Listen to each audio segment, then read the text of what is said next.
Three, two, one. Hi, everybody. I'm Cassidy, one of your Indianapolis Colts cheerleaders, and you're watching the Believe in Colts podcast. What's going on, Colts Nation? I'm Lawrence Owen. With me, as usual, is my guy, Rodney Mcleod, and we're here to talk about the last game of the year.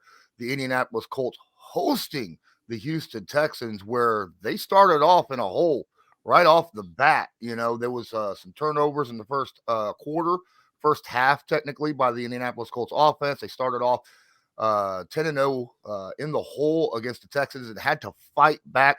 And the guy with me today obviously was part of that clawing back. He actually had himself a heck of a game, was tied with two other people on the team in tackles, and had his first career pick six.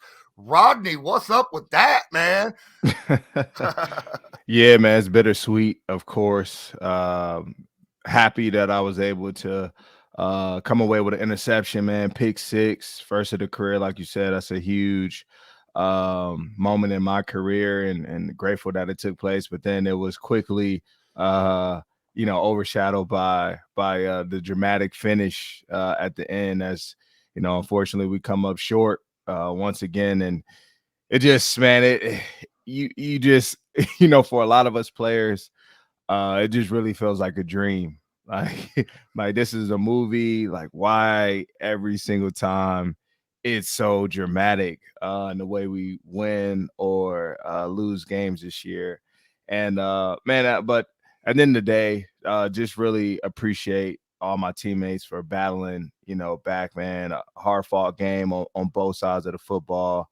And it shows the level of care that everybody has, regardless of what the season looked like before the last game. Dudes, left it all out on the field, and that's all you can ever ask for, man. And just, you got to just hang your hat on everything else in between. It doesn't always work out the way that you want.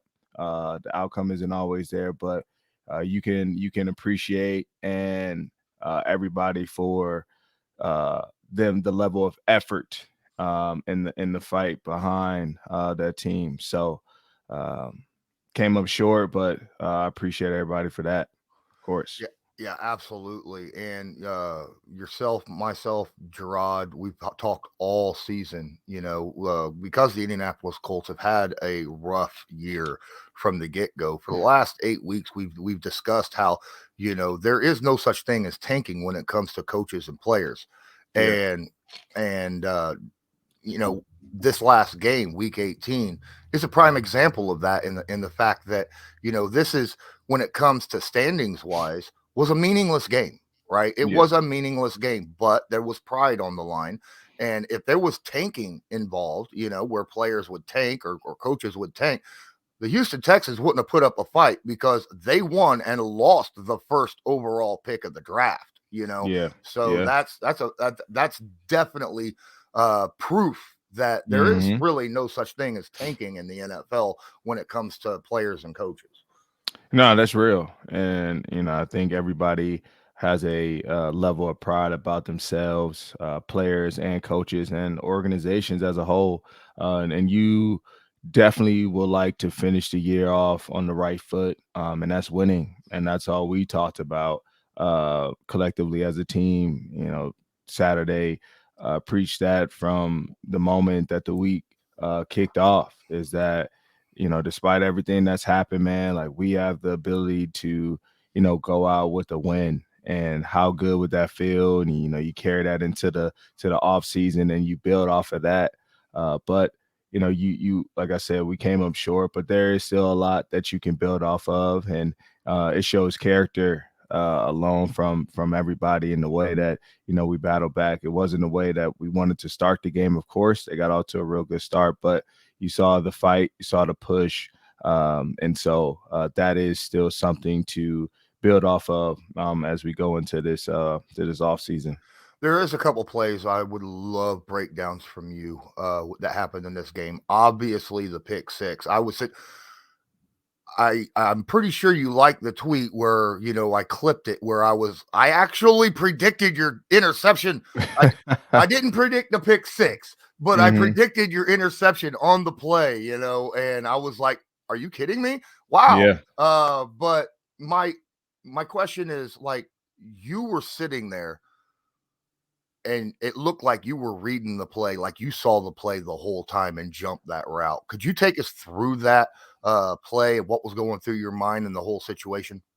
Yeah, so come out, they line up. It's 3rd and 9, I believe, and throughout the week, we know that they're a heavy stickers team, and what that means is, you know, all receivers or tight ends are going to just pretty much run hitches to the sticks. You know what I'm saying?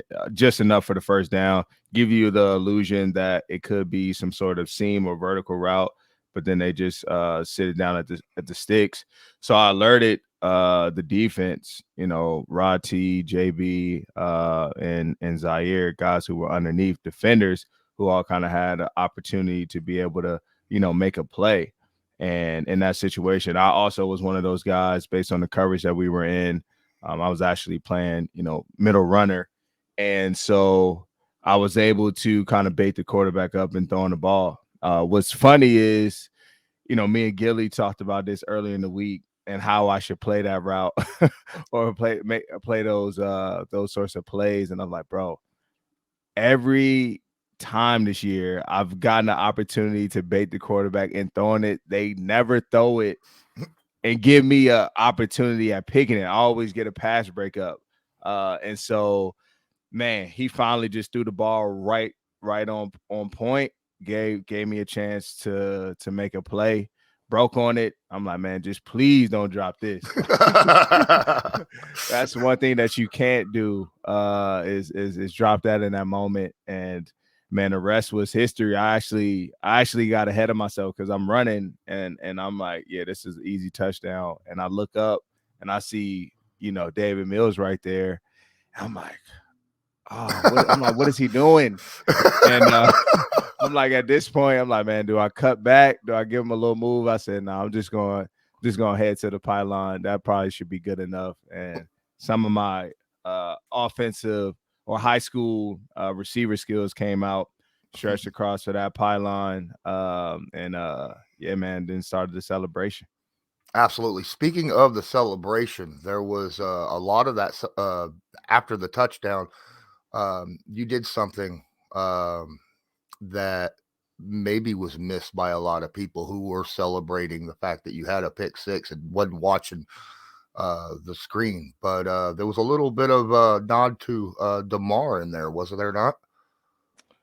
That was on the Rodney Thomas interception. Yeah. So after he picked the ball off, he immediately went to the 3 that was outlined in red, you know, across the league, and just gave his respects to him. Awesome. As that's, you know, that's his big bro right there. And so a lot of us just joined in with him and supporting him.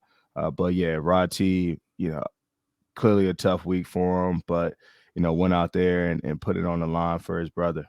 Absolutely. That's awesome. You know, high school teammate, if I remember right. Yeah. Yep. Yeah. So glad that he was able to actually have a good game as well. Speaking of Rod T, he's really came on this season, you know, as a rookie. You know, a lot of high aspirations now for the young man. What have you seen growth from him this year?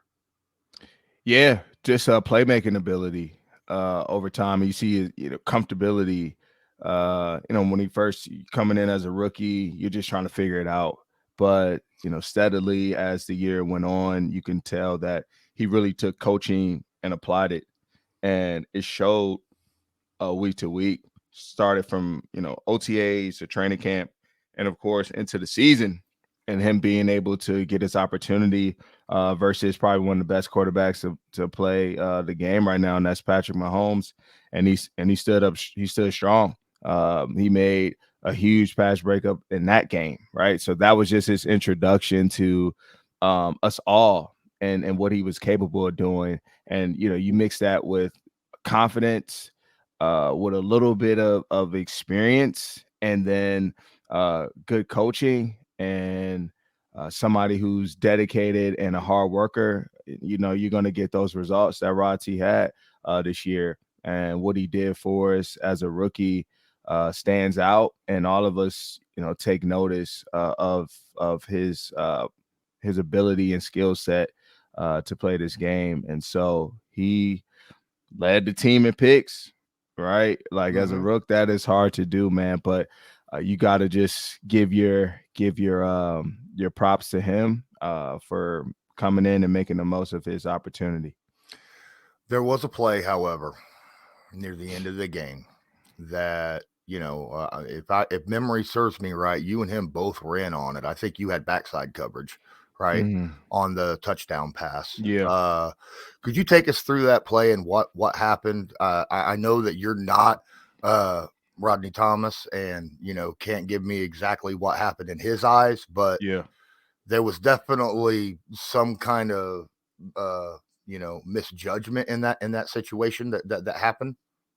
Yeah, so from my point of view, it's 4th and 20. It's about to, we're about to win this game. And pretty much they come out, and it seems like they go empty. They go 5 wide. And so they just run all verticals. And I ended up actually on the tight end, based on my responsibility. So I'm on the tight end. I see that, it's a scramble drill, of course. Everybody's moving around. So first thing, we're coached to do is make contact, with your guy. In that sense, it rarely call pass interference unless it's super egregious. So I'm there to potentially prevent him from scoring at the end of the day. And so I just want to make sure I'm close to him. And in that moment, he's now kind of coming back to the ball. I have a feeling that the ball was released. At that point, I'm not looking back at the quarterback, but I can tell by his demeanor that now, okay, the ball is up in the air. And, you just have like a sixth sense. So I like look up and I'm like, oh, wow, the ball is like right near us. And so at that point, I just see Rod T flash out of nowhere. And I saw both his hands go up and the ball literally like right there. And instantly I just kind of stopped to like, I'm like, oh yeah, he's securing this. He's going for the pick and it's going to be game over. And the instant I do that is the same time the ball comes through, 88 just kind of darts, make a quick move towards Rod T. And by the grace of God, man, like he's there to make the catch. I've never seen anything like that. Normally you can look and you'll say, oh man, like, the receiver just elevated, made a great catch over like a couple defenders, but it's rare that you see it go straight through Rod T's hand because I'm right there behind him and it lands into the hands of the offensive player for the touchdown. And for him to have the focus and the level of concentration to catch that ball was impressive too, man. So, whoo, I did like that's all. That's exactly how I felt after. It was just size, like why? Like have we not endured enough struggle for the year that I it know. has to end this way?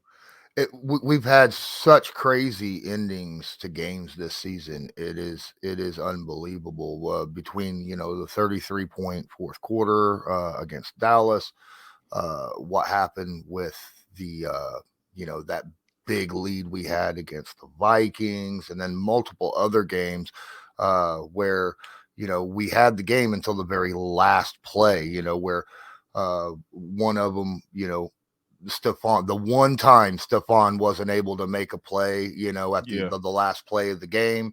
There was different situations. It's just a bad year. All the breaks seem to go away from the Indianapolis Colts this year rather than forward. Do you kind of look at it like that? Like, sometimes, the breaks happen for you, sometimes they don't, or do you make your own breaks? Do you feel like, that's something that you're supposed to do, not really look at it as a luck thing? Yeah, I think it's a combination of both, to be honest. And there's several times throughout the course of a game where I felt we've had the ability to end the game, whether it's defensively or offensively, like seal the game.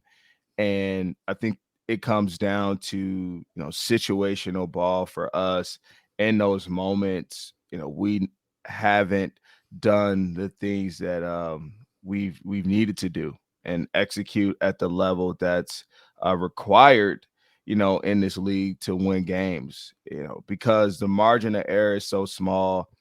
Every team, despite record, is or good. We're in the league for a reason, man. You prepare hard. Coaches put a lot into it, players put a lot into it. And so when you go out there on Sundays, it's rare that you see, 20-point blowouts. Like, they're tight games going on. No matter what what Vegas said about that game, like it's coming down to a few possessions, and it's very critical. And there's so many people that play a role in that. It's 11 guys doing their job consistently, and that's what it takes to win. So, like, when you look back on our season and you look at the schedule, and you'll see there are plenty of games that, man, if we did what we needed to do, if we won a few more, we would be talking about who we're playing next week. But that's a lot of teams from year to year. You can look back probably maybe at the Detroit Lions to be an example, right? Some of their games last year may have been very close, but they have now found a way to, make that switch. And that's what you want to see. You want to see those teams who, man, wow, like they were 4-12, but it could be misrepresented. Like, if you look back and say, man, this team is tough, they just didn't find a way to finish games, those close games. It didn't go their way. But this year they made that change, and you see them now having a winning record. So it's a mixture of both. Got to have a little bit of luck on your side too, for especially moments like Sunday. That's just like, oh my, football gods, why? Come on. Yeah, what you're saying about finding a way at the end of the game. I mean, nothing says that more than, like you said, the Green Bay Packer Detroit Lion game that happened. That was end of the game. They made a play and ended up winning. And for them, it ended up being meaningless too. I mean, they didn't even make the dance. That they had a shot, but then Seattle. Yeah. But Saturday was asked yesterday in his end of season press conference, where he felt the team was, and he said very similar to you. It's not far off as you guys think. We're not as far off as you guys think. Yeah. So, and I 100% believe that. Speaking of being not far off, I feel like the Indianapolis Colts defense this year, personnel wise, players, coaches, all that, and the performance on the field overall was very, very, very good. I feel like they could have been easily a top 5 defense. You guys could have easily been a top 5 defense overall in the NFL, had maybe the offense played a little bit better and gave you guys a little bit more time off the field. You know what I mean? But give me your breakdown of the defense for the Indianapolis Colts this year, how you felt about it overall, player wise, coaching wise, and, what you thought of that compared to other defenses you've been a part of in your past. Yeah, I think for us this year, we were definitely put in a lot of tough situations. But what I know about this group is we love a challenge. We love to be in that position, and we understand what our role is, on the team. Like, we are naturally the tone setters for our team, and so we take a great deal of pride in that. And I think we did have a real good showing, especially, the first 8-9 weeks of the season. As we kind of went down the stretch a little bit, things started to, I wouldn't say like slip, but just we weren't, necessarily performing like ourselves. But that happens, right? Like, you play in this league, you play a lot of great offense, which we did this year. That is bound to happen, right? You're not going to hold everybody to the 14 points, 10 points like we were, doing early on. You hope that happens, but the reality isn't so. But I think overall, man, I'm just most proud of the way that we, like I said, we fought, we battled, we stayed together. And I think that's the important piece that you always look back on within any season, but more importantly, when you have a season of such difficulty. And, it's easy to go astray and sink the ship and play for self. But there's so many selfless guys that I can point to in that defensive room that honestly all we want to do is win and do whatever it takes to win for our team.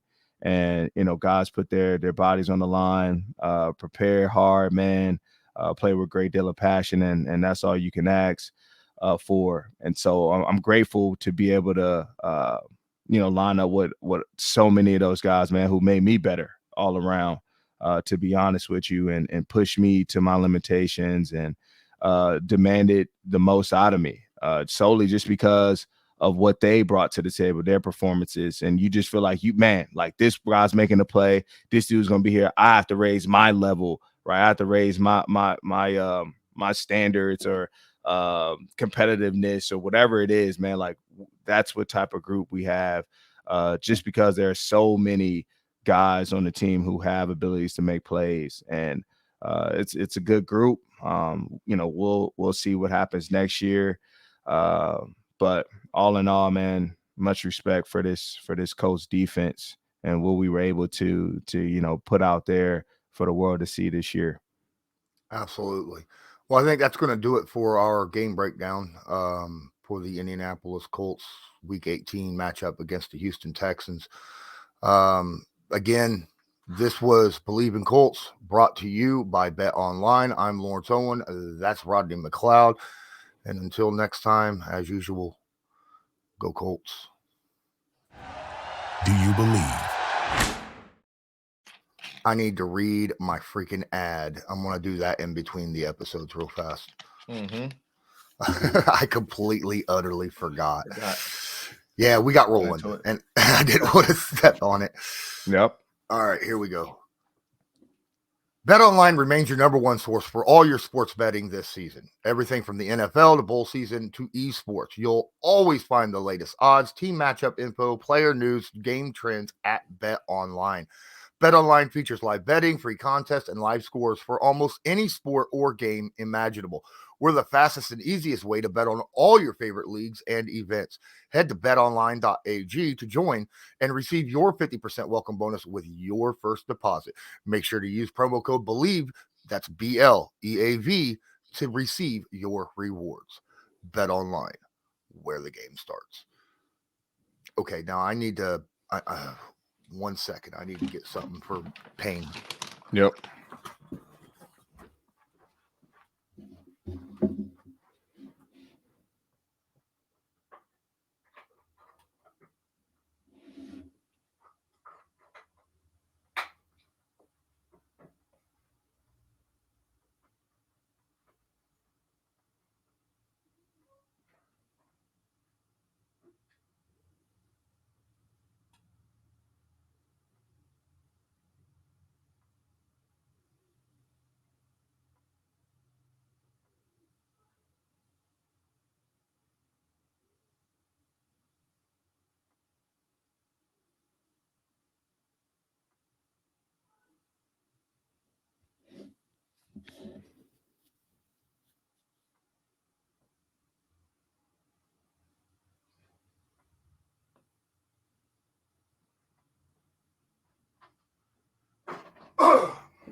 Sorry, I had to use Listerine on my... It kind of numbs it for about 10, 15 minutes. Oh, yeah. Yeah, because it's really strong stuff. That alcohol kind of burned. All right, we got this next episode to do. Oh, yeah, we got lots of time. Good. 3,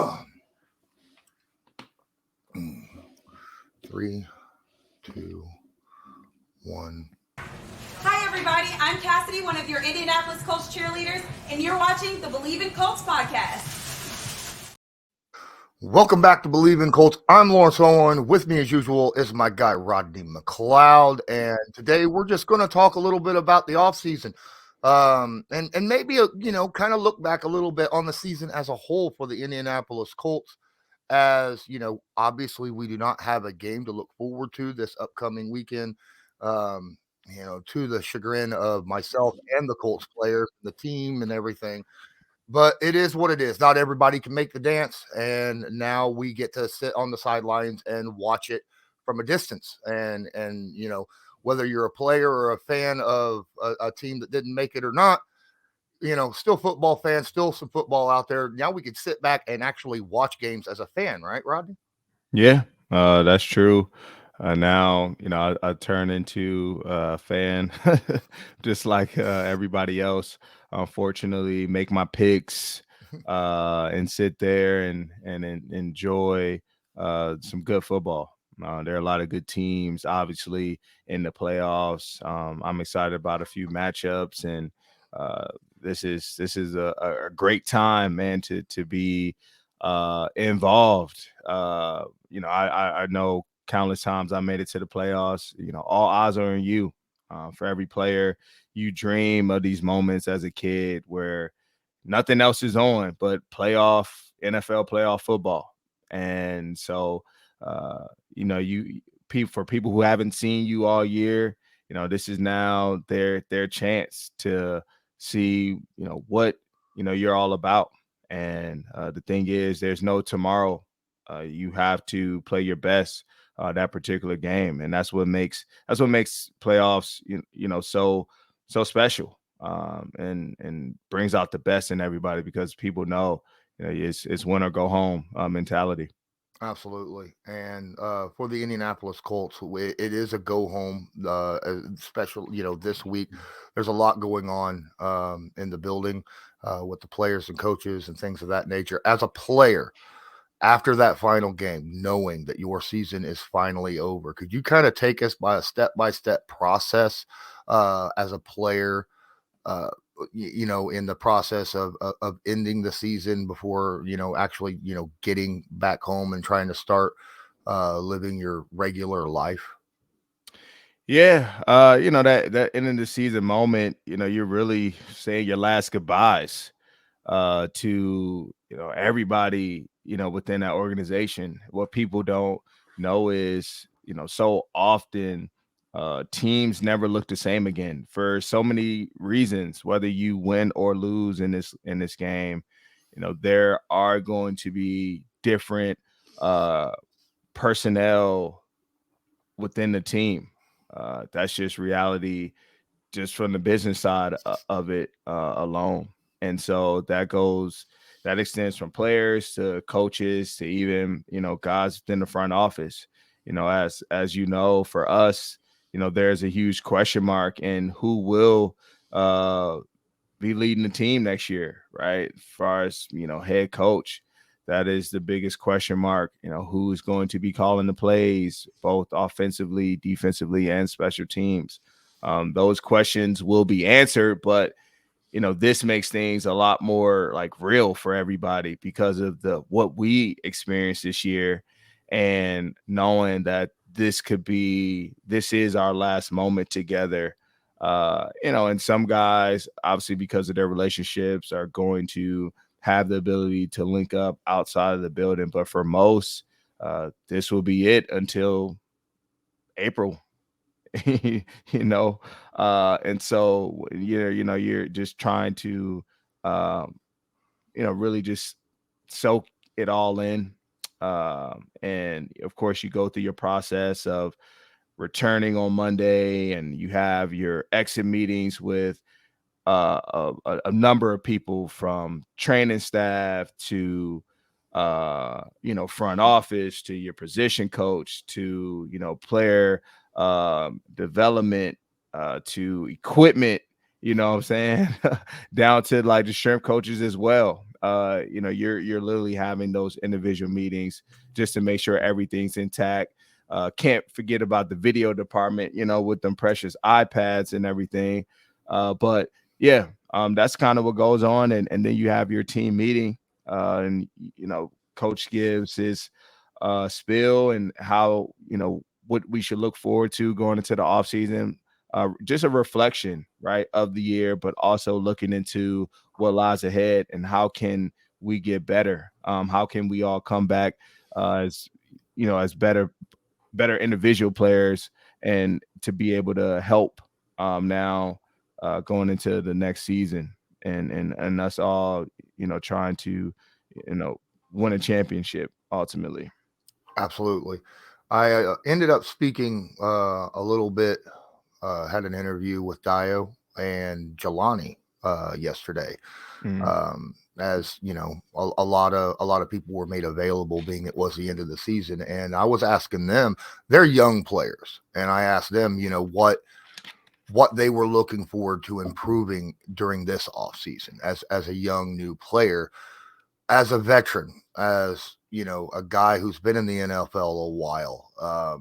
You talk about things that you're always learning, always trying to get better. What are some things that you yourself this off season through until next year are looking at that possibly maybe get better at if you decide to come back? And are you coming back? I mean, like to the NFL, not necessarily the Colts, but the NFL. Yeah, I think I have to take some time to discuss it with my family, and also agency, everybody who's a part of my team, really, to really figure out what's next for Rodney Mcleod. And do I feel like I still have more to give? 100%. And so you just have to really weigh all options and lay it out on the table, and make the best decision possible. Of course, with everyone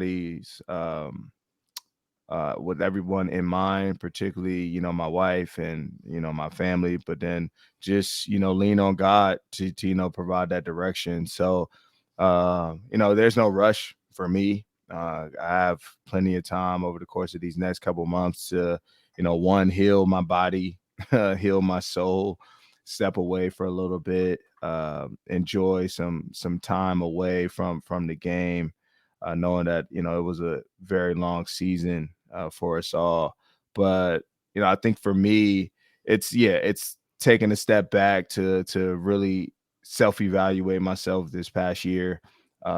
Things that I did well in, but then also what areas can I improve on. And I think that's just me looking closely at the film, and really trying to pinpoint and nitpick. That's what makes some of the greats who they are. It's because they do that. I think Saturday shared with us what he used to do in the offseason. He would literally reach out to a few teammates or opponents, players that he's had the opportunity to go against and that he has great trust in, to ask for their honest opinion. What do I do well, man? And what are the things that you see that I lack, or if that needs improvement? And that's the first time I've ever heard someone actually ask not only their teammates, but people that they played against as well. What they thought about him in the offseason. And so that just shows you his mindset, but how he was so determined to be great. And those are little steps that you take in order to improve your game year to year. And that's what makes him one of the best to ever do it. And so for me, this same mentality. I don't know if it's reaching out to opposing players, but just being critical of myself. And I'm always my biggest critic and real. And so that's what I'll focus on. When it comes to being a veteran that are on the backside of their career, what does a veteran prioritize when it comes to signing with a team? Do they prioritize the contract, or do they prioritize a championship? Very good question.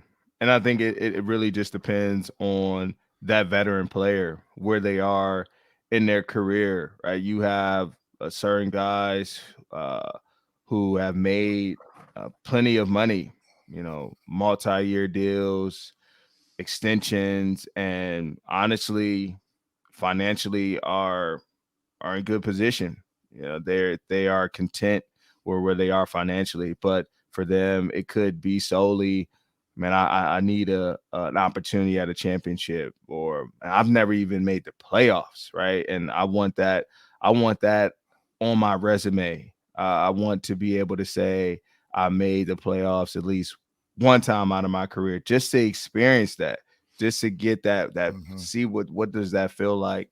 And so, yeah, it just really all depends on where you are in your career. And I know for a lot of guys, some people are, man, I want an extra meal or two, what I'm saying, just on the back end, just to do some of the things that I want to do outside of the sport.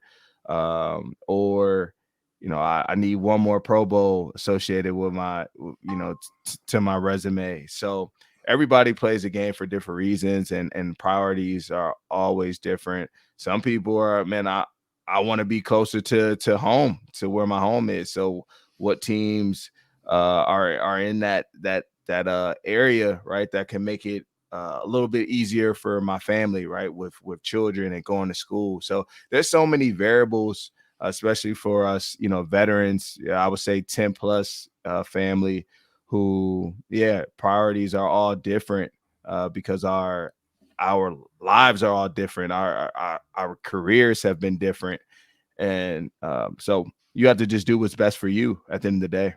Absolutely. That's I didn't even contemplate a lot of those answers that you provided. Is it's you know puts in the whole Tom Brady thing of going to Florida, right? I mean, that's a Yeah, little bit closer to where he's at, yeah. So yeah, I absolutely understand that now a little bit better. Jeff Saturday yesterday is in this end of season presser talked about how if he is hired, that he still wants to be the long term head coach, and that if he is hired, that he would do things a lot differently. Like he would run things a lot differently than what they were when he came in.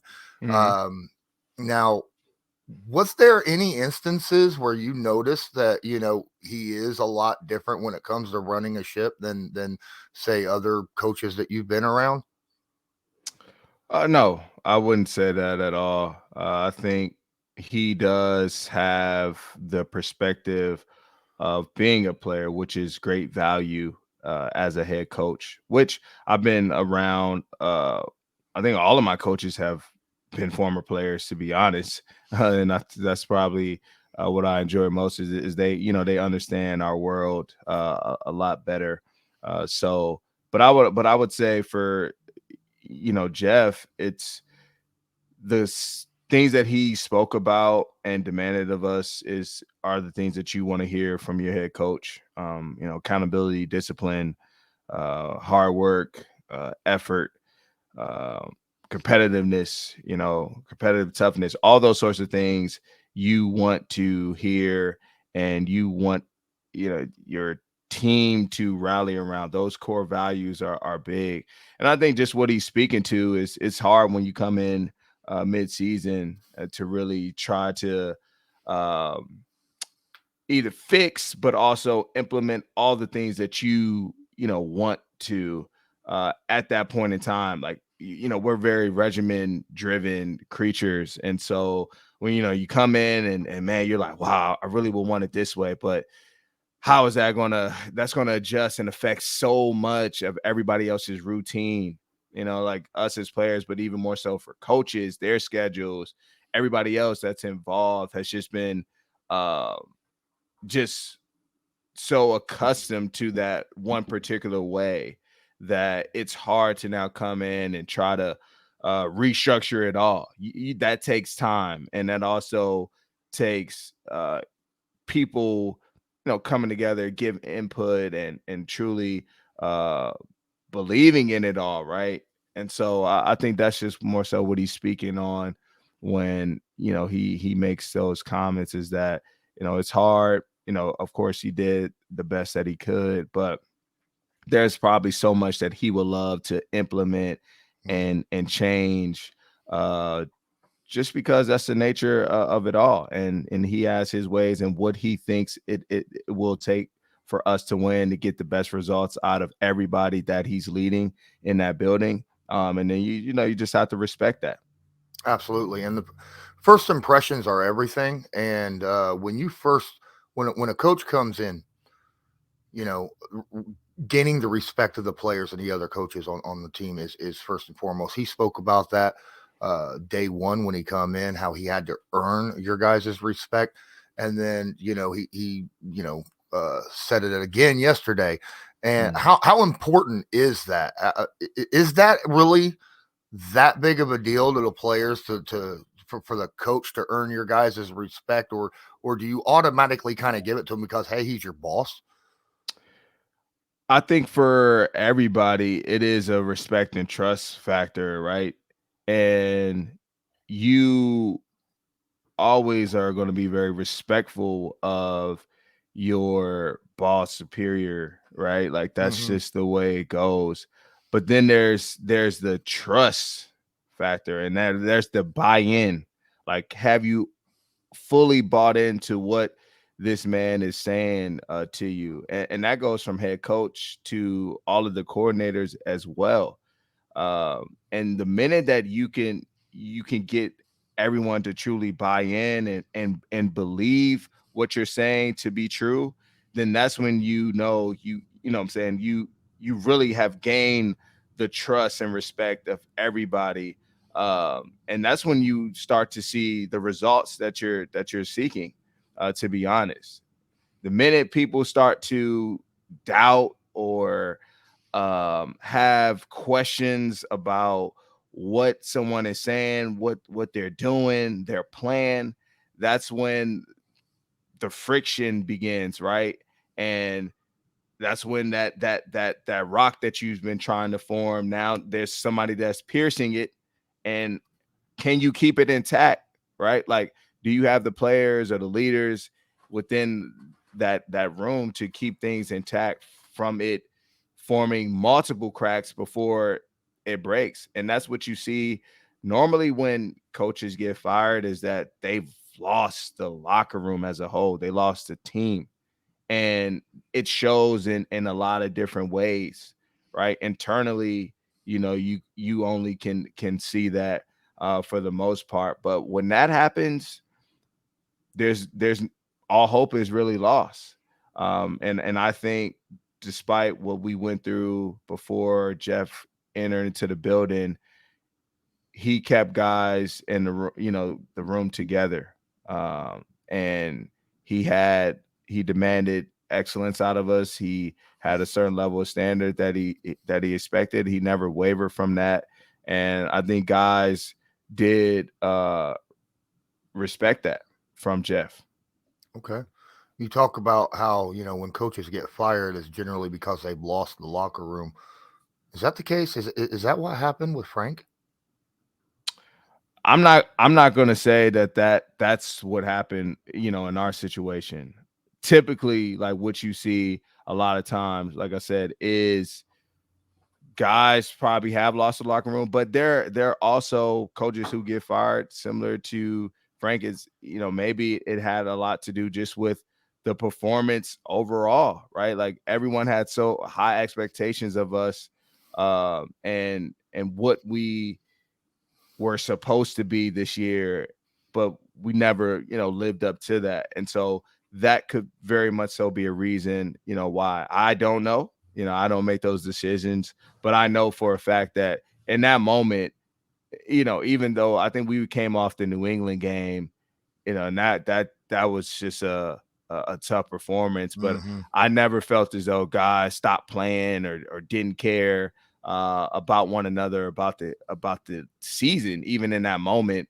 And you figure we just came off Washington, I believe, the game before that came down to the wire. So I don't think that was true in our situation at all. But I do know other countless situations that typically speaking, especially early on, if a coach gets fired, maybe similar to like a Denver, right? 1 year, that's hard to do. Frank was there for some time, of course, here with the organization. So it's a little different. Yeah, absolutely. Yeah, the Hackett thing was something you don't see a lot. Fired midway through their first season. That's something you don't see very often. But at that point, I think it had to have been Hackett or Russell, and they put $250 million in Russell. So, excuse me. So I know that this past season is disappointing overall, but was there any positives that you took from this past season, from the organization and the games that you played, and maybe the personnel, the people you met, things of that nature? Was there a lot of a positive to come out of your time here in Indy? Yeah, I think football is always about relationships, man. Mm-hmm. And that's what keep guys around, and what people miss most about the game is their brothers that they play with, the relationships they made throughout their careers, and really reflecting on those moments. Those are what you cherish the most. So I am extremely grateful for my time here, to be able to connect with so many new men that I never would have had the opportunity unless I made that decision to come here and stepping into this locker room. And that's what really kept me going from day one to the end, is solely my brothers. Because everything else around is not going well, but you can hold on, and it's enjoyable coming into work. Despite our circumstances, I still enjoy the work environment, and the work environment is made up of those individuals who are all in that locker room. So there are plenty of people that our relationship will extend past this season, that I'm grateful for, and jerseys that I had the opportunity to get, and phone numbers, man, and it's just a brotherhood, that's forever. And so I'm very appreciative of everybody for accepting me, welcoming me, man, and just with open arms, really. And that's something that you can look back on, despite what the record is, you look back and you say, man, like, we had a lot of good moments together, and it's something to take on with you for life. Absolutely. Well, thank you so much for sitting here and talking about this past year with the Indianapolis Colts. Obviously, we're going to have a few more episodes together at minimum as the playoffs come through. But end of the Colts season. It kind of sucks, but life goes on, I guess. Yeah. Everyone out there, thank you so much for watching. This was Believe in Colts. I'm Lawrence Owen. With me, as usual, was my guy, Rodney Mcleod. I'm used to saying Gerard Powers first. Right. In that mode. Yeah, in the mode. But this was brought to you by Bet Online, and as usual, go Colts. All right, so I got the games up for the NFL schedule. I think we got a little bit of time. It'll just be quick breakdowns for each of the playoff games. Yep. All right. And there's no intros or anything of that nature. I'm gonna give you like Seattle, San Francisco, and you just talk about that game and give me a prediction. Got you. All right. So first game is the very first game, Seattle at San Francisco. I like San Fran, man. I think it's going to be hard for Seattle to go on the road, get the win. Defense is very stingy.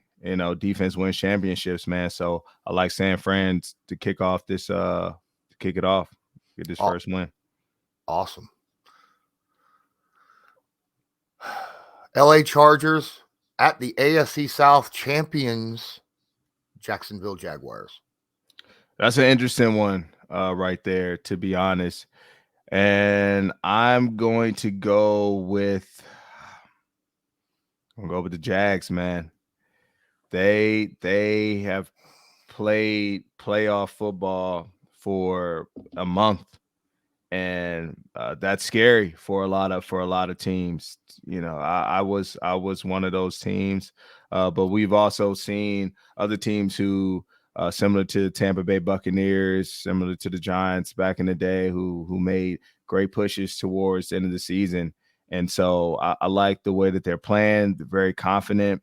Once again, they won the division, so they have they're given a home game, and I think that Duval crowd, man, is going to come to life. Trevor Lawrence is playing well, defense. They have the playmaking ability to keep them in the game or win a game. So I'm going to go with the Jags on this one. All right. First game on Sunday, Miami Dolphins at the Buffalo Bills. It's hard. It's hard to to not go with Buffalo. I mean, they're the favorite on a lot of people's playoff run. So I'm gonna go with Buffalo. It's hard to win up there, and you got Josh Allen, Stephon Diggs connect, plus the defense. I think Buffalo all the way. Two teams the Indianapolis Colts face this year in the NFC, the Giants at the Vikings. They played each other recently too, within the past month, and it came down to the wire, similar to how our game ended. They ended with a screenplay and then the field goal to seal it. Biggest question is, what quarterback are you going to get? Kirk Cousins. I like him over Daniel Jones, but it's tricky. But I'm going to say that Minnesota has enough. They're at home.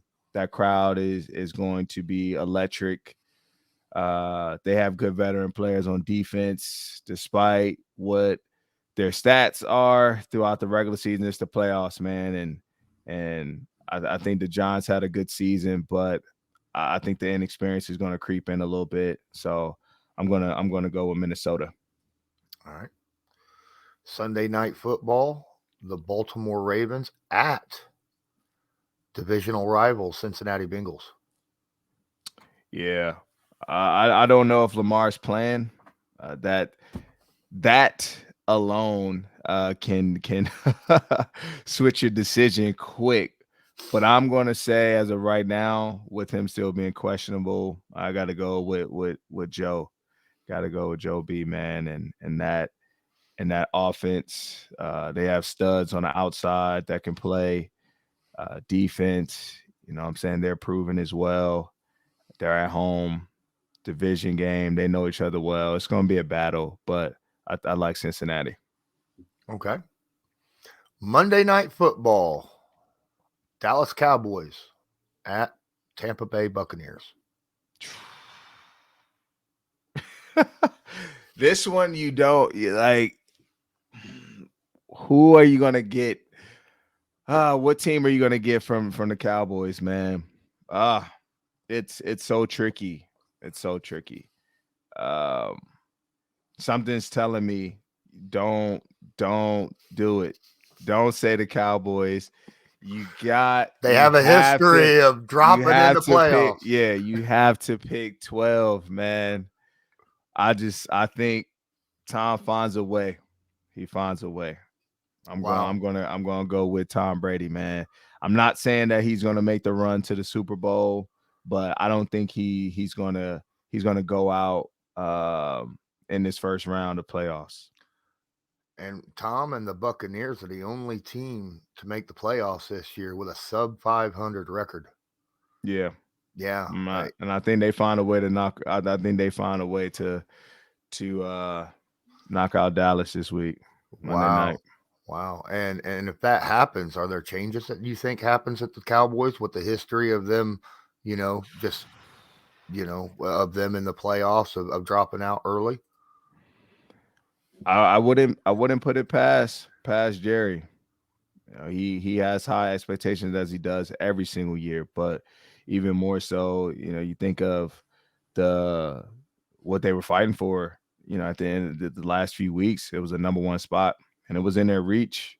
But they failed even Sunday. If things went their way, they wouldn't have got it anyway. So they got to take care of business, man. They have to stay consistent. I think consistency is their issue, particularly when it comes to the quarterback. So it's gonna be all eyes on Dak, man. This can determine their future, not only as a team, but maybe even from the quarterback position. Do you start to look elsewhere, and to think that Dak's only he can only do enough to win you a regular season game, but does he have what it takes to win a championship? Yeah. All right, I'm going to go ahead and end the recording.